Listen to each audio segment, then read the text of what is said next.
All right. Okay, hi everyone. I'm excited to do this today. I really love Passover. It's my favorite holiday. And so I'm really excited to prepare some of my favorite Passover dishes. It's really weird because usually for Passover we have a lot of guests, but there's no one in the kitchen with me seeing what actually happens behind the scenes. So now it's the opposite. We were not going to have any guests for Passover, but you guys get a sneak peek at what happens back here in the kitchen. So amazing. We're excited. Yeah. I'm a terrible cook, so I'm always happy to learn. Amazing. So I guess I'll get started if that's cool. Yeah. Okay. Cool.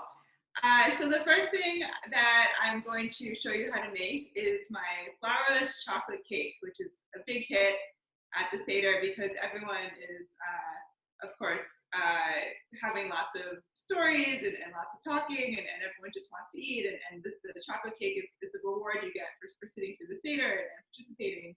At the end, you get some nice chocolate cake. So basically, the way you make it, it's as with a lot of the Passover dishes, it's very egg focused. So here we have 3 eggs that the yolks are in this bowl, and the whites are in this bowl. And Brian, my lovely assistant, has whipped these whites so you can see the stiff peaks, which form when you whip up some egg whites. And the reason you do that is to make it very fluffy. So it'll be you're not using like baking powder, baking soda, these kinds of things. So the eggs are actually what helps the cake be fluffy and rise a little bit. We're going to add some sugar to the yolks. Some sugar here. And actually, what we need to do is take some butter. I have 4 tablespoons of butter, and I'm going to melt it in this double. Oh, I'll tell. Right. I'm melting the butter together with chocolate in a double boiler over there, which I think might be off screen. But if you don't have a double boiler, it's very easy to make one at home. You just take a bowl and put it on top of a pot of boiling water. And in the bowl, you put chocolate and the butter. And in the bottom, you have the boiling water. So the butter and the chocolate melt without burning this way. If you just stick it in a pot and start melting it, sometimes you burn the chocolate, and that's no good. So you want to make sure you're putting it in the bowl on top of the boiling water so that it'll not burn. So that's melting over there. Brian, can you see if it's melting? This is Brian, by the way. Brian is my lovely assistant. Hi, everybody. So Brian's going to maybe stir the chocolate a little with the butter so it melts. And in the meantime, we're going to come back to this bowl that has the egg yolks and the sugar, and we're going to add a little splash of vanilla. I love vanilla, and I love smelling it. You can smell the smell of vanilla. My kids always ask to smell the vanilla whenever I'm baking anything. And we're also going to add a little coffee. This is instant coffee. So often when I'm cooking chocolate cakes, I add a little coffee just because it enhances the flavor of the chocolate. It's funny how chocolate and coffee really go together well. I don't know if you've noticed that as well, but I think that's the thing. So I'm gonna add a little granulated coffee. Okay. So I'm gonna mix this together.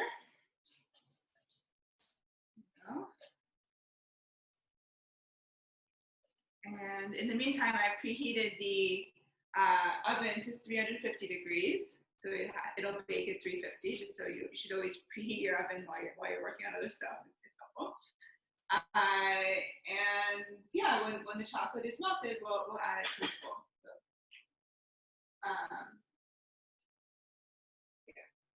So I really love chocolate cake. It's really quite delicious, and there are other kinds of cookies and cakes that I usually use on Passover. I make a really good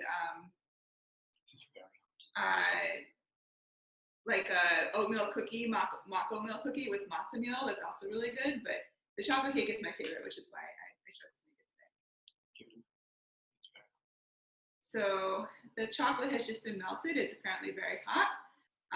So I'm going to give it 1 minute to become less hot. Or I'll use a towel. That's probably a better idea. Okay. So very carefully, because this bowl is quite hot, I'm going to basically temper the eggs with the chocolate. Because the chocolate is so hot, you don't want the eggs to curdle. So what you do is you add a little at a time and you mix it up to get the eggs used to the higher temperature. Just to mix that. So you're basically combining egg yolks with the chocolate. It smells like chocolate. It smells very good. I'm sorry you can't smell what's happening here. This is bittersweet chocolate, by the way, because we're adding sugar to it. So it's a bittersweet chocolate that I'm using for this. Okay, so the chocolate is in, and we're going to mix up the yolks and the chocolate and the coffee and the vanilla and the sugar. And then you fold the egg whites together with this mixture. You have to be very delicate and careful with your egg whites because they've been beaten up so nicely and you don't want them to completely deflate. So I'm just going to put them in. See how nice that is? It was very well beaten up, and just going to fold them in gently, trying to be careful here. So you do want them incorporated, but you don't want all the air to come out of them. So you just continue mixing until everything is incorporated. You also don't want chunks of egg in your chocolate cake, obviously. So it's important to strike a balance between mixing it so that everything is incorporated and over-mixing, which would deflate the egg whites. So mix that up. And the other thing we need to do is get our pan ready for this lovely mixture we have here. So we are going to,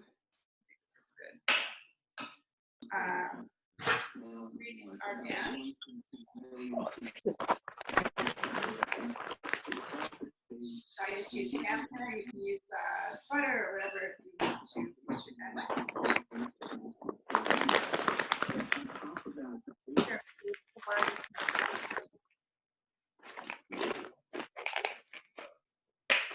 And get ready to bake it. And that is basically chocolate cake.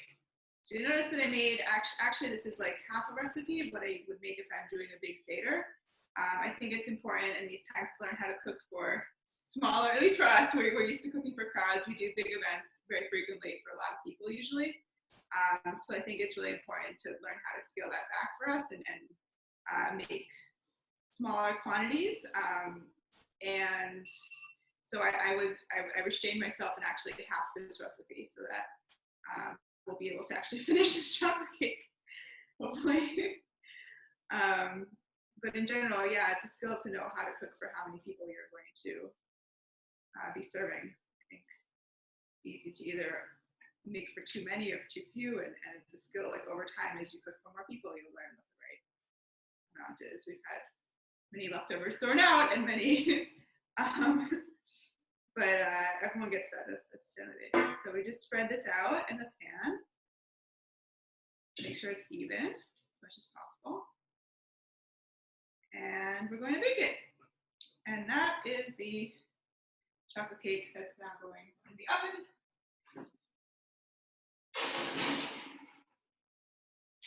So put this. Okay, so that was the chocolate cake. I don't know if anyone has any questions or comments about the chocolate cake or what I did. How long is it going into the oven for? Oh, that was a good question. It's going in, thank you for reminding me also, because the timer wasn't right. It's going in for about 28 to 32 minutes. We actually just got this nice electric oven, so I'm not so clear how long it's going to take exactly, but we'll put it in for 25 and then we'll check. What temperature? At 350. Yeah. Cool. Okay.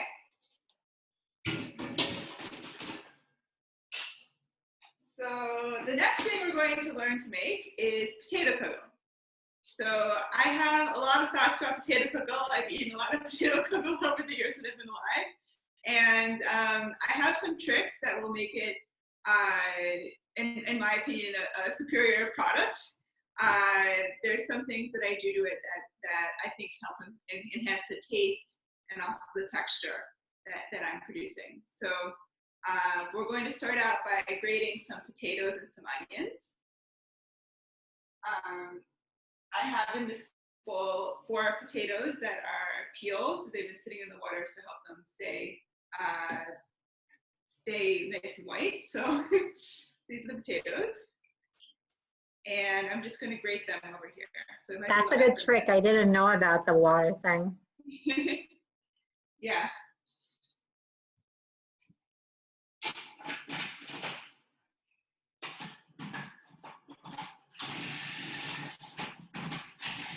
If anybody has any questions, feel free to ask Deborah or write into the chat. So we're going to add to that a half of a onion. It was peeled and cut in half. And in addition to this half of an onion, I also have some onion that was fried in oil. That's one of my tricks, that I don't actually grate all the onion. Part of it I set aside, and then I fry it to a golden brown color, which makes it, which is in here actually, which makes it, in my opinion, it changes the taste and also the texture a little bit to have some onion that is fried. So I'm gonna just grate this onion.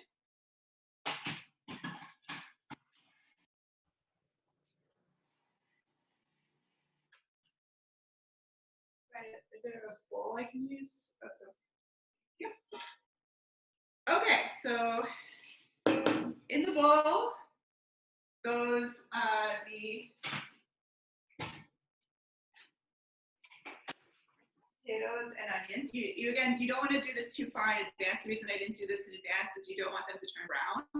Often when you let them sit too long, the color goes a little brown. So this in here. And I'm going to add the onion, the other onion that we were just talking about over here. And I'm also going to add 2 eggs, which Ryan's going to give me. Thank you. As I said, Passover is definitely a holiday where you experience a lot of eggs. So I always buy way too many eggs. So try not to think about how many eggs it's required to eat on Passover. 2 eggs. And you add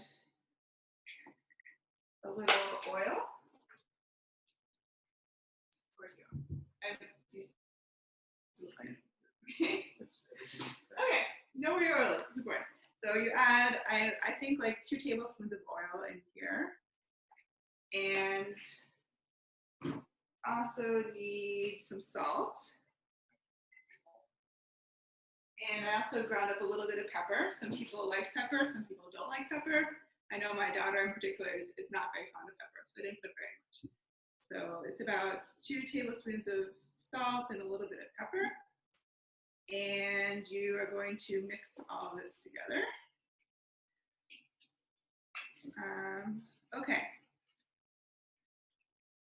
So the other trick that I have about potato kugel is that there's a couple actually. One is that I cook it at a very high temperature.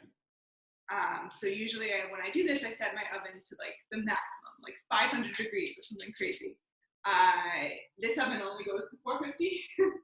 And actually our normal oven is not working right now. So usually I would set the oven to about 500 degrees and take a pan and pour about a quarter cup of oil in the pan and heat the oil in the pan until it's very, very hot. And then that's one thing that you do. And then when you pour this mixture into the pan, it sizzles and it forms a nice brown crust. So that makes it more more tasteful, I think, than if you just bake it normally. So that's one thing I do to make sure it's a good potato kugel. The other thing is that I use potato starch. So I have here about 2 or 3 tablespoons of potato starch, which I sprinkle on top of the mixture that I have here. And then I add a cup of boiling water. And the potato starch mixes with the boiling water, and it changes the consistency of this mixture so that it has a very nice texture. So then what I would do is I would put it in the sizzling oil and bake it. Fortunately for you, I've already baked it, so you can see what it looks like. And the finished product is right here. So this is I did have a recipe here. This is my finished potato kugel when it comes out of the oven. I'm just going to show you what it looks like inside. I'm going to cut a piece. So you can see that it's kind of, what? The bottom. Oh, yeah, the bottom is nice and crusty, and the middle is very mushy. So it has a texture, because you cooked it at such a high temperature, it has a crusty top and bottom, and the middle gets nice and mushy. So what you do is you cook it, as I said, at like 500 or 450, if that's as hard as your oven goes, for about 20 minutes, and then you lower the temperature to 400 and cook it at 400 for another 40 minutes. So it's in there about an hour total. And then it comes out looking like this. Yeah. So that's That looks delicious. Thank you. Any other questions about potato kugel, or experiences about potato kugel you'd like to share? Anything else? Drama. I only attempted it once, and it came out okay. Okay, cool. It was okay. Not So to up your potato kugel game. So here we're going to move on to the final item.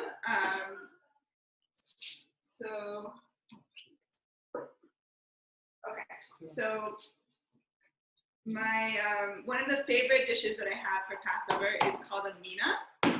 A mina is a matzah pie, basically, and you can fill it with whatever you want.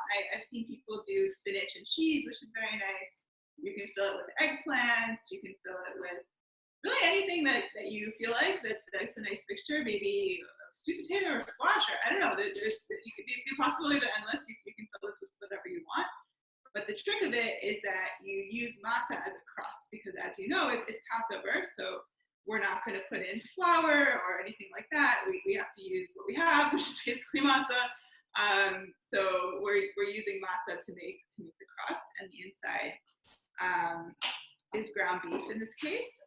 So I have here a mixture that was onions, garlic that were fried together, and then the beef was browned also, and then we added some spices. We added ras el hanout, which is a very nice Moroccan spice. It's kind of sweet, and it has, Brian, help me out, cumin, coriander. Well, what's the name of the Moroccan spice again? Ras el hanout. Where can you get that? It means top of the shelf.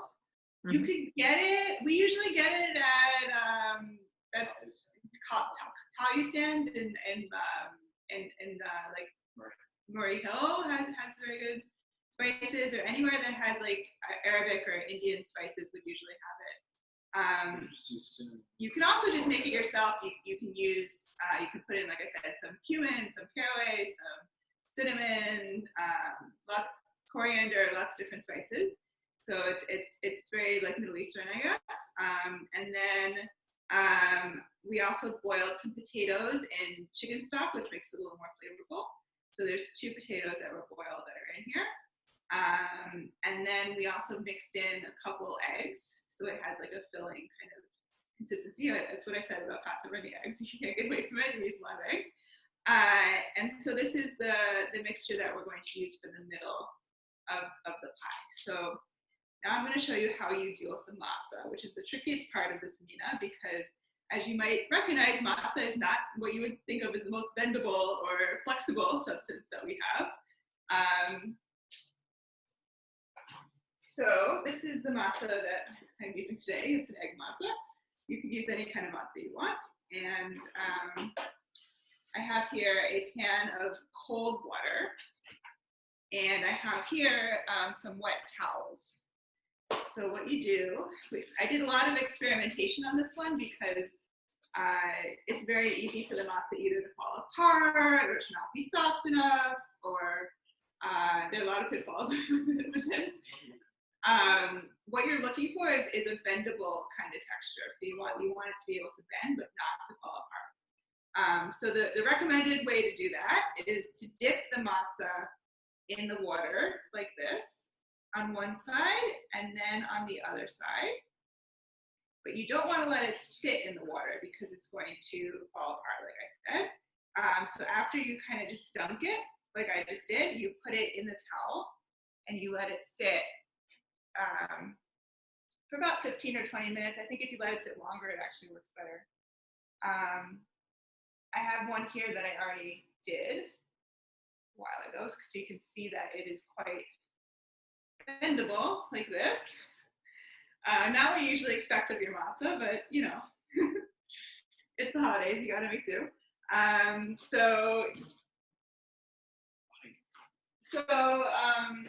You usually make a mina. It's a big pie, but as I was saying before, I think it's important in these times that we learn to cook for, at least for us, because we usually, a lot of people cook for less people.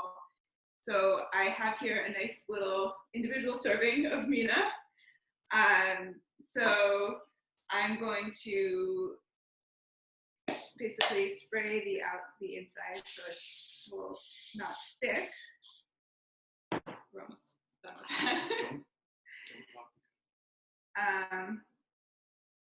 So you want to get it oiled all around. Okay. So with this matzah here, you have to make it look pretty. That's the point of this exercise. So I'm actually, ironically, going to use a pizza cutter to cut this matzah into pieces so we can make a nice design. I'm cutting it once diagonally. And now I'm going to cut each of these pieces also to make triangles. So you come out with triangles that look like this. One, the other. Okay, so I'm going to put my triangles into my pie. So what you want to do is cover the bottom, but leave the sides overhanging, and we're going to ultimately wrap them on top to cover the top. So it takes about 3 of these pieces to make your bottom, and you'll use the last piece for the top. So I don't know if you can see, but I've made a design like this. So covering the whole bottom. If you think your bottom is not covered, you can use another piece, kind of just like as a bottom cover. So I'm just going to take a small piece like that, and you can lay it in your bottom to make sure it's covered, because ultimately we're going to have this pie that's fully encased, and we're going to turn them out of the ramekins and make little matzah pies. So you want it to be fairly covered on the bottom so it doesn't leak. That's the idea. So spoon, and I'm going to fill my pie, now that's nicely covered, with this mixture. So you want to go about halfway up in your pie. So it looks like this. And then you're going to take a piece in the middle to make it extra fancy. So you need another small piece, something like this. It's pretty rough, but you kind of hide the edges because you tuck them in. So I'll put that down, and then it's like this. And now I'm going to add more of the meat filling on top. And finally, we're going to use, as I said, this piece on the very top. So you might want to just cut off some of the edges. Let's see if I need to cut this off. Just cut this off here. Cut this part off over here. And then you want to overhang the edges like this. If they won't stay, you might want to use some chicken broth. Which is over here. So it's good to have some chicken broth on hand to make it, which, as I said, we boiled our potatoes also in chicken broth, so we had some already. And just if you kind of paint the corners, they might become more flexible. It's the corners usually that are the trouble with this matzah thing, because for whatever reason they're more brittle than the middle when they're softened a little bit. So you just want to paint it with the broth. You sort of slosh it on. And it's good because it'll keep it moist while it bakes also. Just to take off a little here. Okay, and then after the broth, you also want to more broth. Okay. So more broth, so it'll stay, and then you want to put oil on top as well, so it'll bake nicely.